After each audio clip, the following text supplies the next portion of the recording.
Ce matin, nous allons continuer notre série dans l'Épître de Paul aux Éphésiens. Je sais que c'est pas toujours facile, surtout pour certaines personnes, c'est pas leur langue maternelle, mais il y a des mots-clés lorsqu'on lit Éphésiens. On commence par les bénédictions, c'est ce qu'on a vu la semaine passée au verset 3. « Béni soit Dieu le Père de toutes les bénédictions spirituelles que nous avons en Jésus-Christ. » Ça, c'était le verset 3. Et tout de suite au verset 15, il y a le mot « c'est pourquoi ». Et là, il explique la relation avec les 14 autres versets qu'il y a précédemment.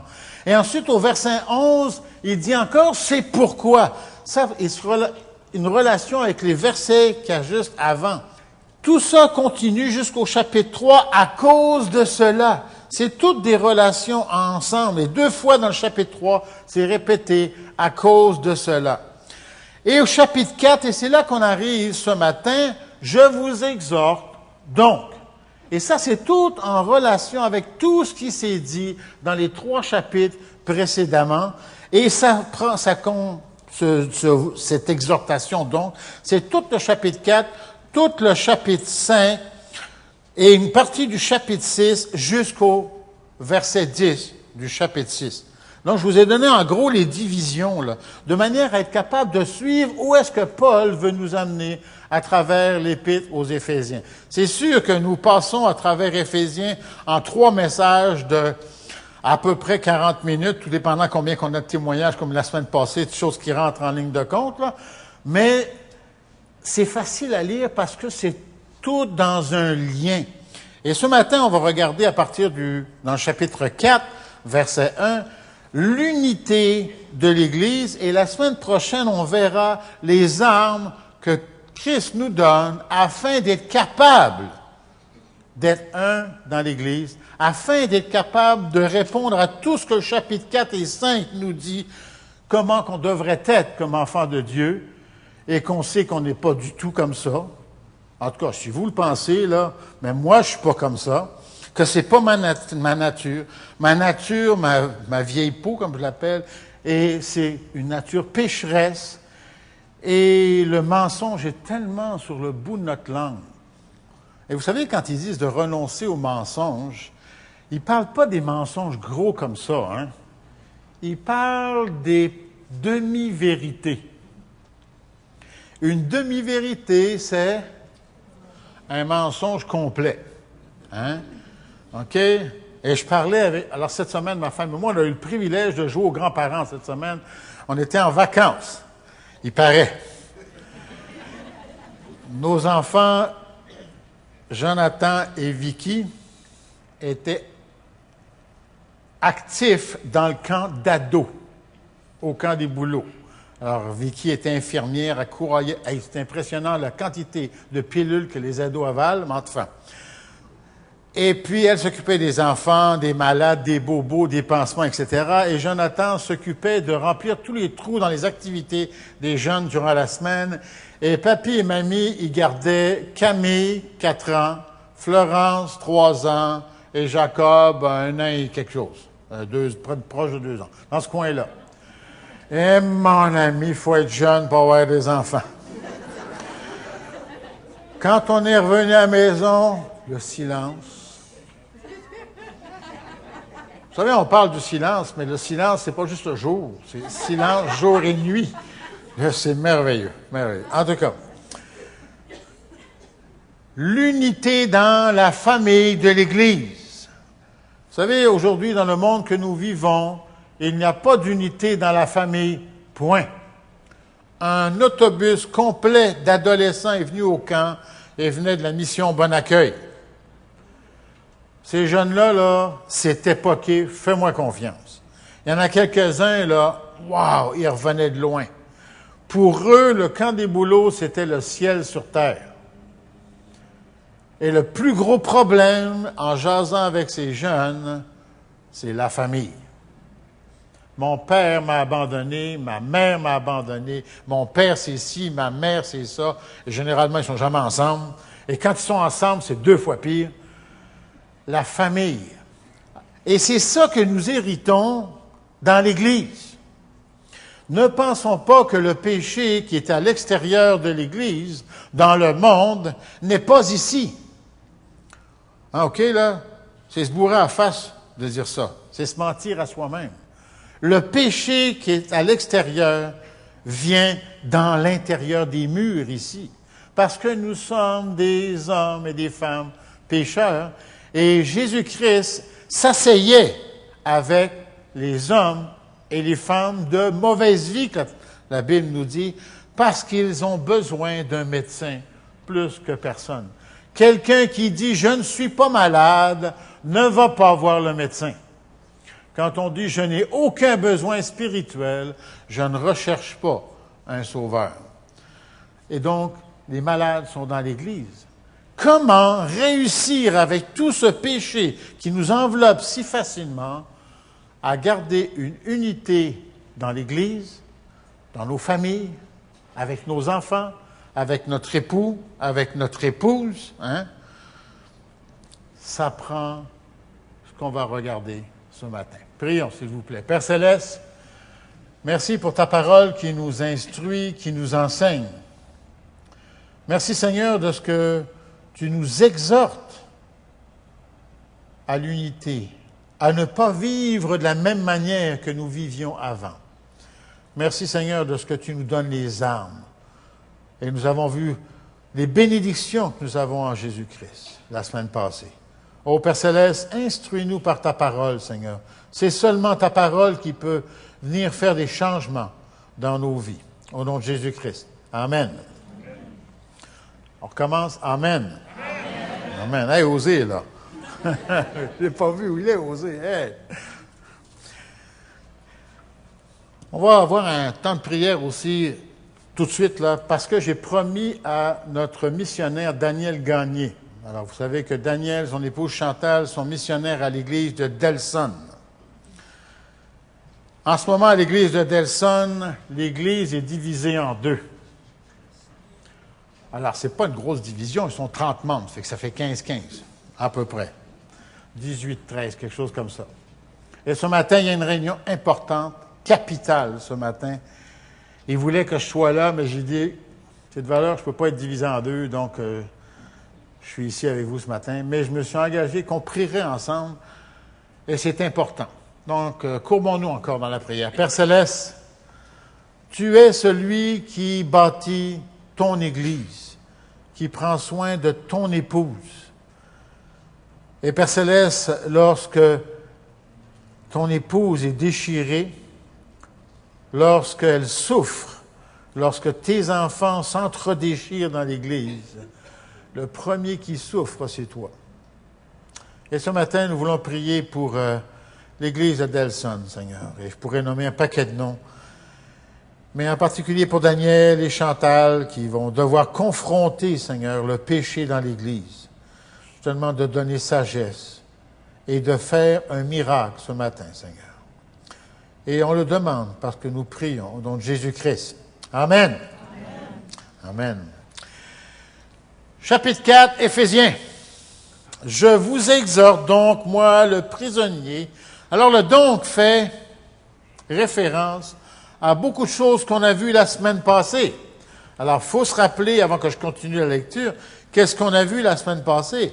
La semaine passée, nous avons vu toute la sécurité que nous avons en Christ. Toute la sécurité de notre salut en Christ. Toute la puissance qu'il y a en Jésus-Christ. Nous avons été élus avant la fondation du monde, afin qu'on soit saints et irrépréhensibles. Nous avons été adoptés, nous avons été ressuscités. Pourtant, on n'est pas mort, hein? OK? Personne ici est mort, là.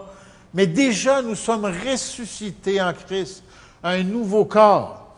Je disais ça à quelqu'un cette semaine, que je me suis reviré un genou cette semaine. OK? Là, je suis pas pire, le genou, il fonctionne. Vous savez, un genou, ça marche dans un sens, pas de l'autre bord. Et, mon ami, je vais vous dire une chose, ça fait mal. Je vous le recommande pas, essayez-le pas, ça porte au cœur instantanément. Et là, je lui disais, mais c'est pas grave, j'ai un nouveau corps qui m'est promis, mais je connais pas la date de livraison. Hein? Ressuscité en Christ. On a eu nos péchés complètement pardonnés. tout pardonné. Nous sommes devenus des héritiers, des co-héritiers avec Jésus-Christ, du Roi des rois. Notre salut est scellé du Saint-Esprit qui est le gage de notre héritage. Avant, on était morts, etc., dans nos péchés. On était livrés à nos convoitises. Avant, nous étions sous la colère de Dieu. Mais Dieu, dans sa grâce,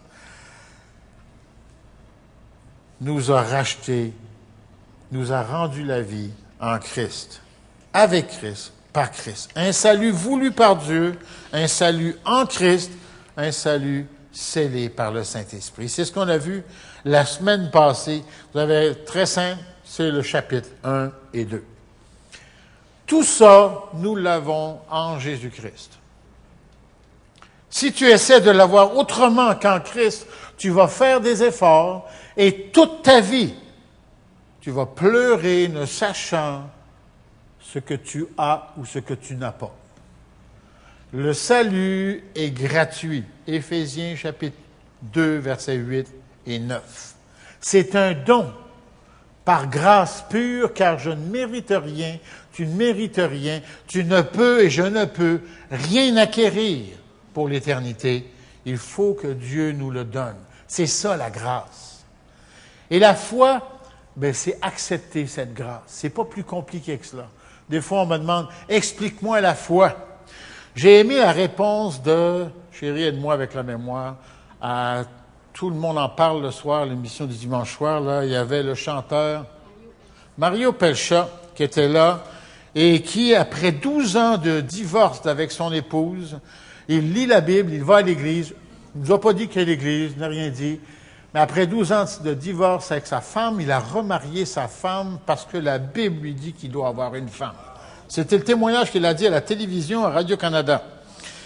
Et l'autre, le fou du roi qui s'appelle Danny Turcotte, dit à Mario Pelcha, « J'aimerais avoir la foi que tu as. » Et Mario Pelcha lui a dit simplement, « Tu n'as qu'à croire. » La foi, c'est aussi compliqué et aussi simple que ça. Tu n'as qu'à croire. Et celui qui s'appelle Satan va tout faire pour semer le doute dans ton esprit. Je connais le Seigneur comme sauveur personnel depuis 50 ans cet été. Et ça fait 50 ans cet été que j'ai accepté Christ comme mon sauveur. Ça fait 50 ans que Satan veut semer le doute dans mon esprit. Frères et sœurs, ne donnons pas accès à Satan dans nos oreilles comme Ève a fait dans le Jardin d'Éden. C'est là que le péché a commencé. La foi. Maintenant, que devons-nous faire que maintenant que nous avons la foi? Et là, on va lire le chapitre 4. « Je vous exhorte donc, moi le prisonnier dans le Seigneur, à marcher d'une manière digne de la vocation que vous avez, qui vous a été adressée en toute humilité et douceur, avec patience, vous supportant les uns les autres avec charité, avec amour, vous efforçant de conserver l'unité de l'esprit par le lien de la paix. Il y a un seul corps et un seul esprit, comme vous aussi vous avez été appelés à une seule espérance par votre vocation. Il y a un seul Seigneur, une seule foi, un seul baptême, un seul Dieu et Père de tous. C'est clair qu'il y a juste une chose? Un seul, OK? C'est clair. Et Père de tous, qui est au-dessus de tout, et parmi tous et en tous. Mais à chacun de nous, la grâce a été donnée selon la mesure du nom de Christ. C'est pourquoi il est écrit, étant monté en haut, il a emmené des captifs et il a fait des dons aux hommes. Or, que signifie il est monté, sinon qu'il est aussi descendu dans les régions inférieures de la terre? Celui qui est descendu, c'est le même qui est monté au-dessus de tous les cieux, afin de remplir toutes choses. Et il a donné les uns comme apôtres, les autres comme prophètes, les autres comme évangélistes, les autres comme pasteurs et docteurs, pour le perfectionnement des saints, en vue de l'œuvre du ministère et de l'édification du corps de Christ, jusqu'à ce que nous soyons tous parvenus à l'unité de la foi, de la connaissance du Fils de Dieu, à l'état d'homme fait, à la mesure de la stature parfaite de Christ, afin que nous ne soyons plus des enfants flottants, et emportés à tout vent de doctrine par la tromperie des hommes, par leur ruse, dans les moyens de séduction, mais que, professant la vérité dans la charité, nous croissions à tous égards en celui qui est le chef Christ. C'est de lui et grâce à tous les liens de son assistance que tout le corps bien coordonné, formant un solide assemblage, tire son accroissement selon la force qui convient à chacune de ses parties et s'édifie lui-même dans la charité. Voici donc ce que je dis et ce que je déclare dans le Seigneur, c'est que vous ne devez plus marcher comme le païen qui marche selon la vanité de leur cœur, etc. Marchons. C'est ça. Je vous exhorte, moi le prisonnier dans le Seigneur, à marcher. Verset 17. Vous ne devez plus marcher comme les païens. Marchez. C'est simple. On ne peut pas rester assis. On ne peut pas rester debout. On doit marcher. Marcher, c'est un verbe d'action. Exact. C'est ma fille, hein, connaît la logique de son père. Marcher, c'est un verbe d'action. Assis, c'est passif. Debout, c'est passif. C'est moins passif qu'assis. C'est plus facile de partir à marcher debout que quand on est assis. OK? Mais quand même, si tu restes planté debout, tu n'avances pas. Tu restes là. OK? Tu es peut-être moins planté racine que quand tu es assis, mais tu ne bouges pas. Marcher, c'est comme la conduite automobile. Quand vous êtes arrêté en auto et que vous voulez tourner le volant, même si vous avez, en bon français, un power steering, traduction en direction assistée, c'est difficile de tourner le volant. Avez-vous remarqué ça? Tandis que si vous donnez un petit peu de mouvement à l'auto, ça tourne tout seul. Pourquoi? Parce qu'on est en mouvement. Marcher ensemble, c'est impératif de marcher. Celui qui ne marche pas va prendre racine dans ses mauvaises habitudes, puis toi puis moi, on a des mauvaises habitudes, et c'est difficile de se débarrasser des mauvaises habitudes. 3 semaines pour acquérir une habitude, ils disent, bonne ou mauvaise. Des années pour se débarrasser d'une mauvaise habitude. Le mouvement. Ici, il est bon de se rappeler que quand Paul parle ici, il vient juste de parler précédemment au peuple d'Éphèse qui sont des païens, des incirconcis, des non-juifs, et il leur dit, un petit peu avant, dans le verset chapitre 3, je vais vous retrouver le verset, OK, 19 à 22. Allez avec moi dans chapitre 2, verset 19. Et il parle aux incirconcis, aux païens. Ainsi, vous n'êtes plus des étrangers, ni des gens du dehors, mais vous êtes des concitoyens des saints, gens de la maison de Dieu. Vous avez été édifiés sur le fondement des apôtres et des prophètes, Jésus-Christ lui-même étant la pierre angulaire. En lui, tout l'édifice, un édifice bien coordonné, célèbre pour être un temple saint dans le Seigneur. En lui, vous êtes aussi édifiés pour être une habitation de Dieu en esprit. Il parle à des non-juifs. Et il veut dire que nous formons une famille, et c'est ça qu'il parle en ce moment, juifs et non-juifs.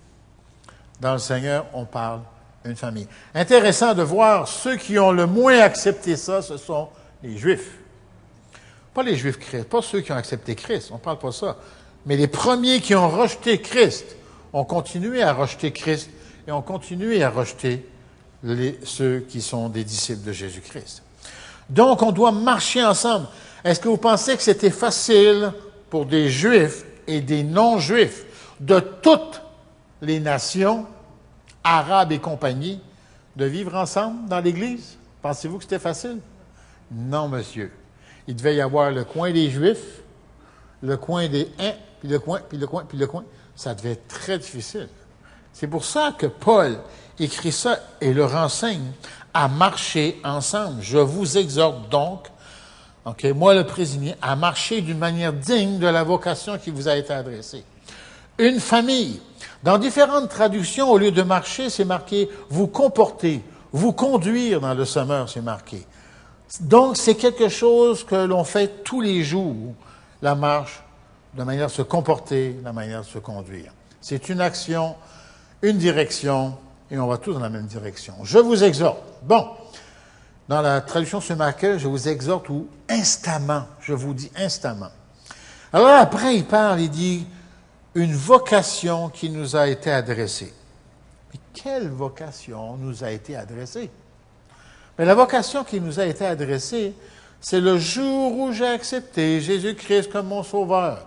Le jour que tu as accepté Jésus-Christ comme ton sauveur, il a pris tous tes péchés et il t'a dit maintenant, viens et suis-moi. Et c'est ça, le dernier verset dans Matthieu. Allez, faites de toutes les nations des disciples et enseignez-leur à obéir ou à observer à tout ce que je vous ai prescrit. C'est ça, marcher dans la même direction. Suis-moi. Et le mot chrétien veut dire petit Christ. Donc, comme enfant de Dieu, je dois être comme Christ. Wow! On a tout un contrat. En tout cas, moi, j'ai tout un contrat.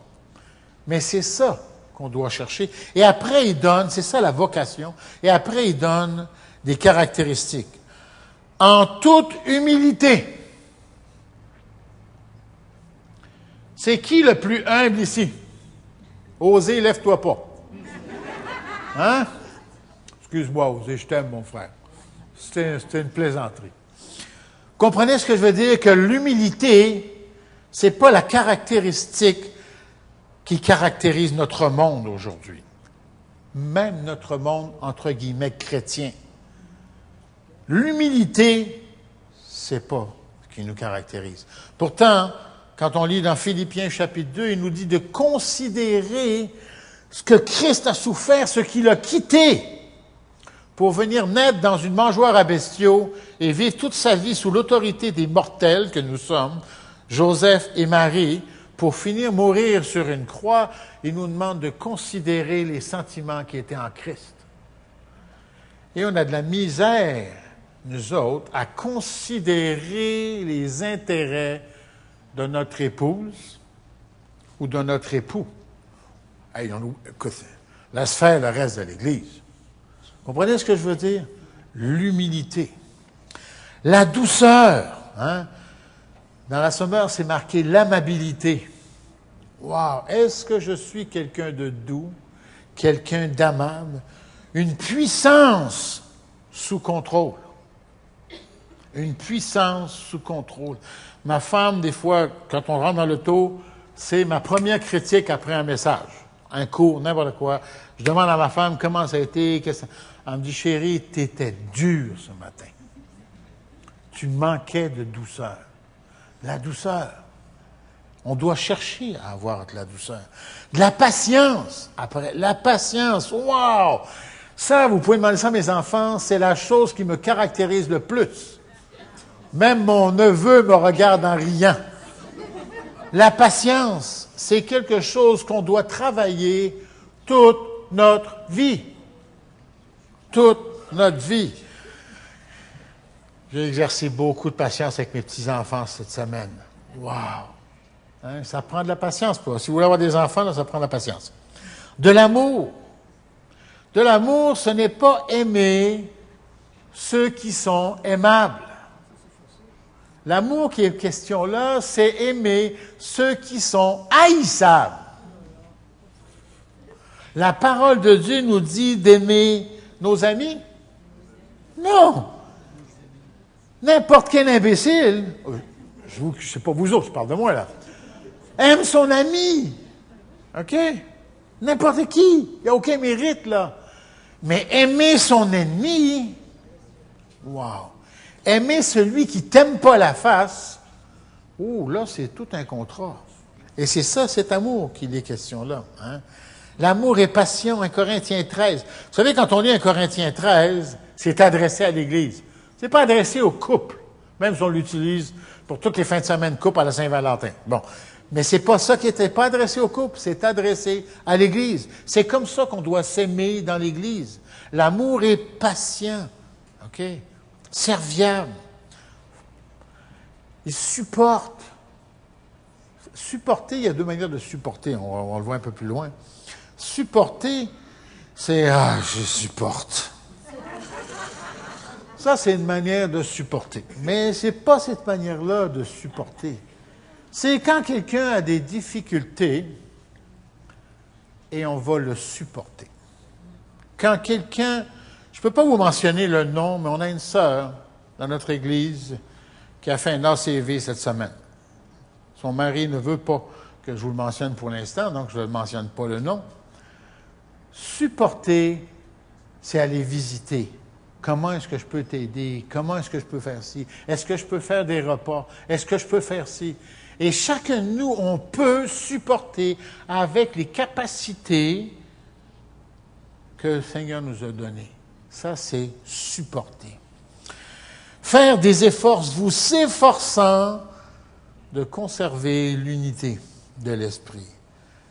Efforçant, ça demande de l'effort. Ça ne prend même pas la tête à Papineau, comprendre, ça prend de l'effort. OK? Être avide de conserver l'unité, y travailler. La paix, le lien de la paix, qu'elle règne dans vos cœurs. Dieu nous a donné sa paix en Christ et elle doit régner dans nos cœurs. Premièrement, il faut qu'on soit en paix avec Dieu. Et le seul moyen d'être en paix avec Dieu, c'est de reconnaître qu'il a tout payé et de lui donner nos péchés. Et il nous donne sa paix. Hein? Des difficultés dans ta vie, Philippiens 4, 5, 6, 7, donne-lui tes difficultés et il te donne sa paix. Est-ce que tu penses que tu es le seul à avoir des difficultés?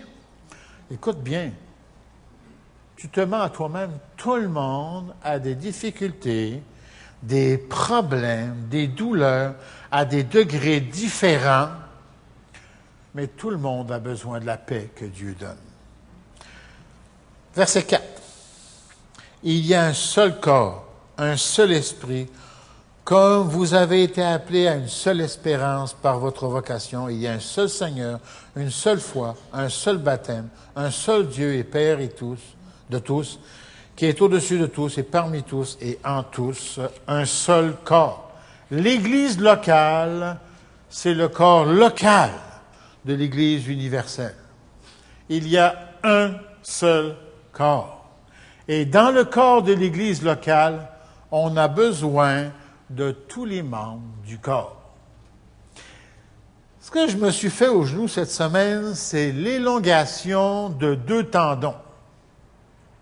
Vous savez, les tendons, là, c'est les morceaux haïssables qu'il y a dans un pilon de dinde.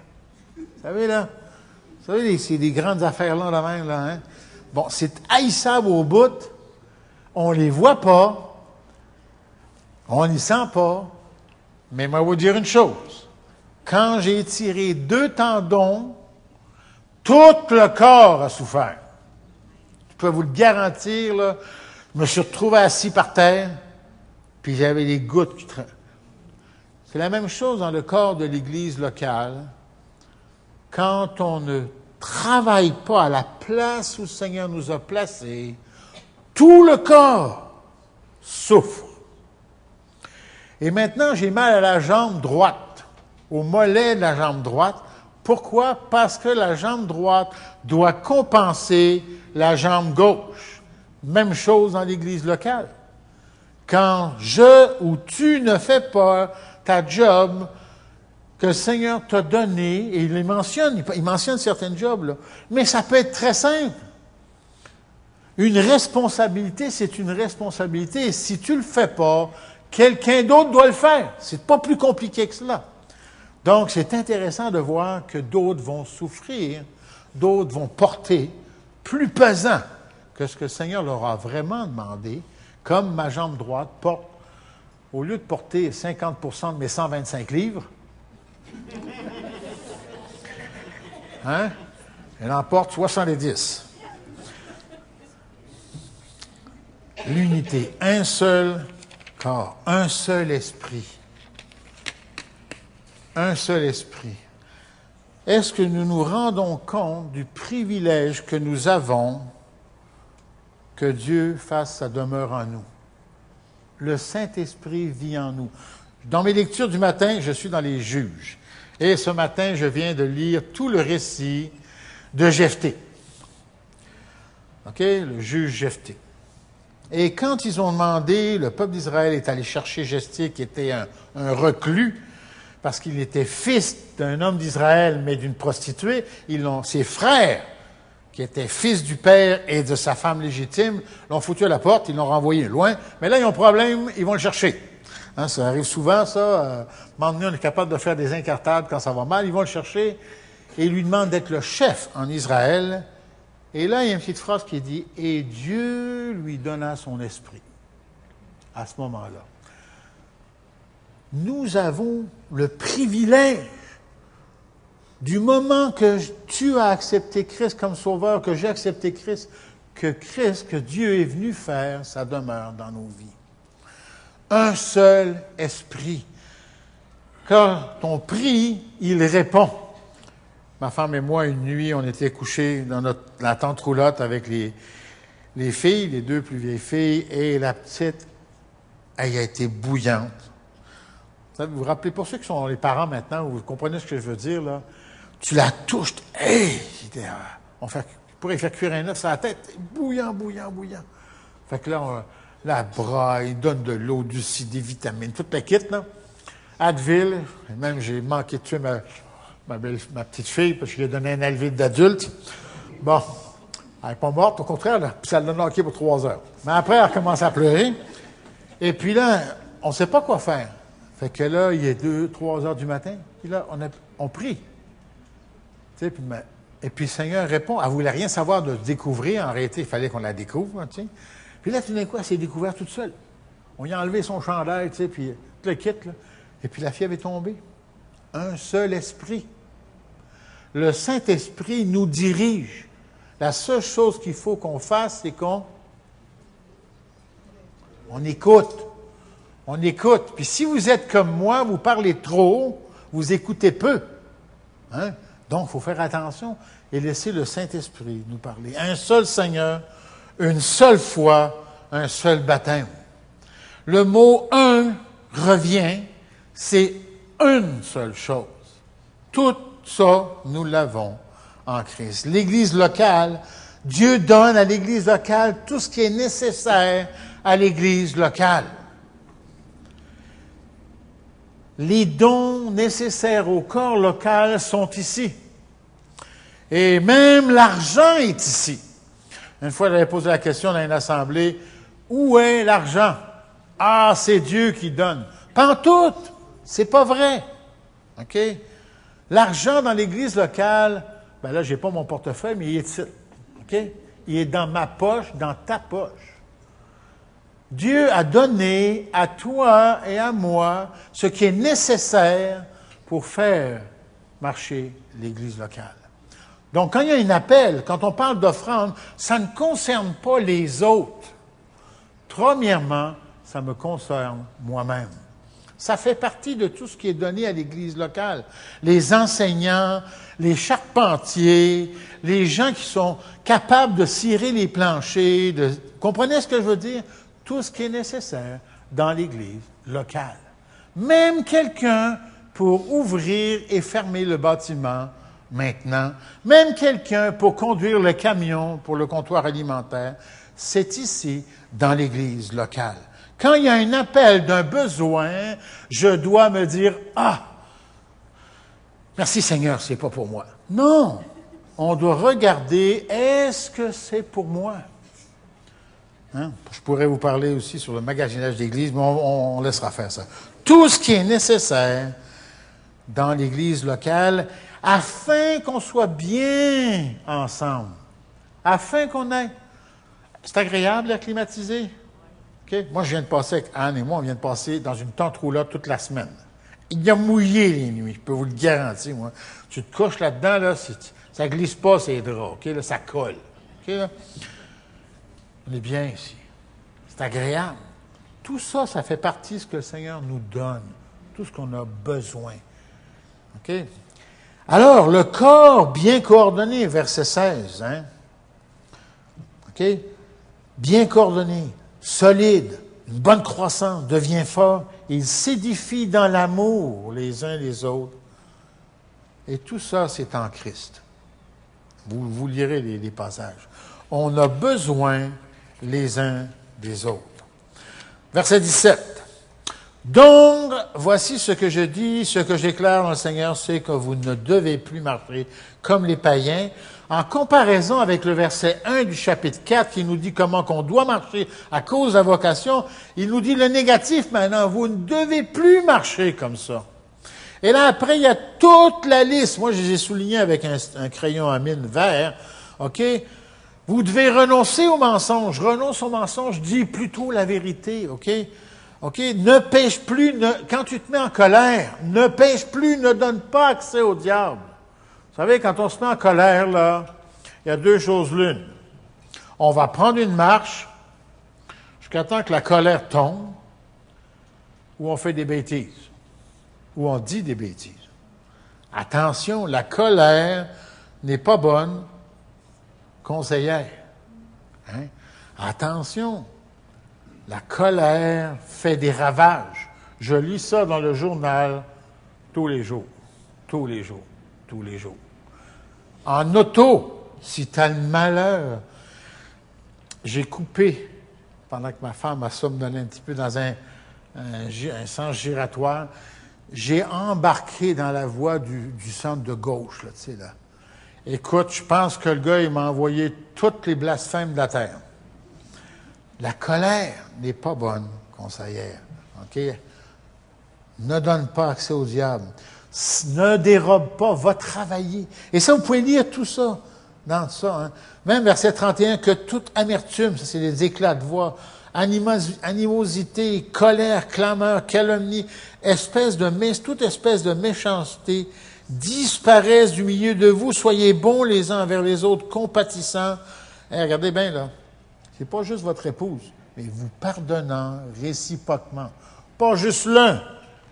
Vous pardonnant réciproquement, c'est dans l'Église. Et si on met tout ça en action dans notre vie, dans ma vie, dans ta vie, l'Église sera unie. Et Christ sera glorifié, et ceux du dehors vont voir l'amour que nous avons les uns pour les autres.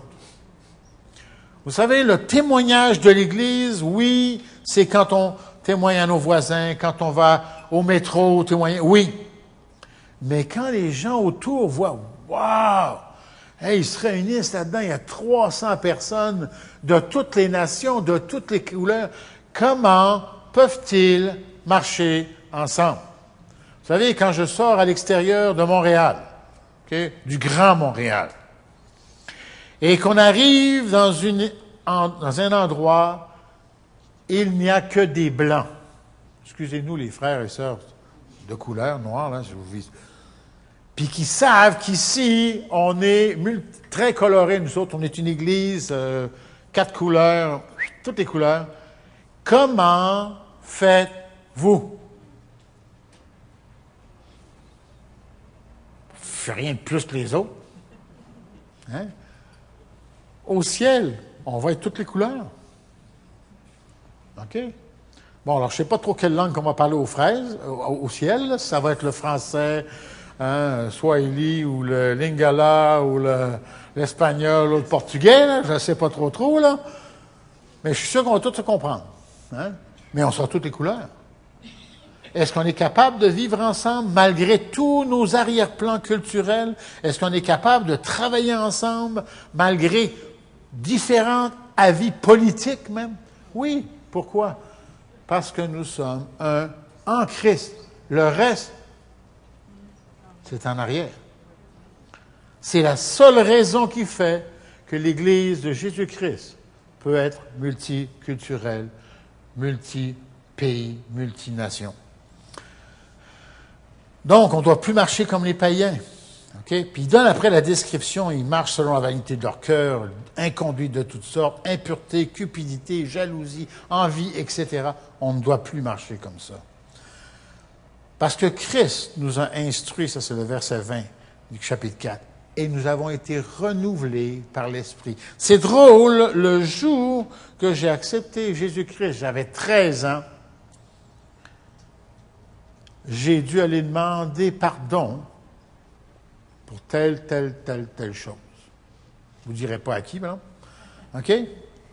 Tout d'un coup, j'ai réalisé ma culpabilité et ma responsabilité. Qui m'a dit ça? Le Saint-Esprit qui vit en moi. Quand je mens ou quand tu fais quelque chose de répréhensible, ne dis pas « je ne le savais pas », c'est pas vrai. On le sait. On le sait, parce que le Saint-Esprit nous dit. Il est midi. Conclusion. Nous sommes en Christ. Nous sommes un seul corps en Christ. Nous sommes remplis du Saint-Esprit. Nous sommes une famille. Travaillons à l'unité du corps de Christ. Efforçons-nous à rester un. Efforçons-nous de conserver l'unité que donne l'Esprit dans la paix qui nous lie les uns aux autres. Et la semaine prochaine, on va regarder dans le chapitre 6. Vous pouvez lire, j'espère que vous avez... La semaine prochaine, il y aura une surprise pour ceux qui auront tous lu l'Évangile d'Éphésiens. Je vous le garantis, vous aurez une surprise. On va regarder que Dieu ne nous laisse pas seulement seuls, mais il nous donne des armes aussi pour combattre l'ennemi. La parole de Dieu est claire. Nous n'avons pas à lutter contre la chair et le sang, contre les uns et les autres. Ça, c'est secondaire. Eux peuvent tuer, Dominique, peuvent tuer mon corps, c'est tout. Mais tandis que nous avons à lutter contre des puissances démoniaques, et Dieu nous dit, voilà les armes que je te donne, et il nous dit de revêtir toutes les armes, et nous prendrons le temps de regarder la semaine prochaine les armes que Dieu nous donne. Que le Seigneur nous bénisse.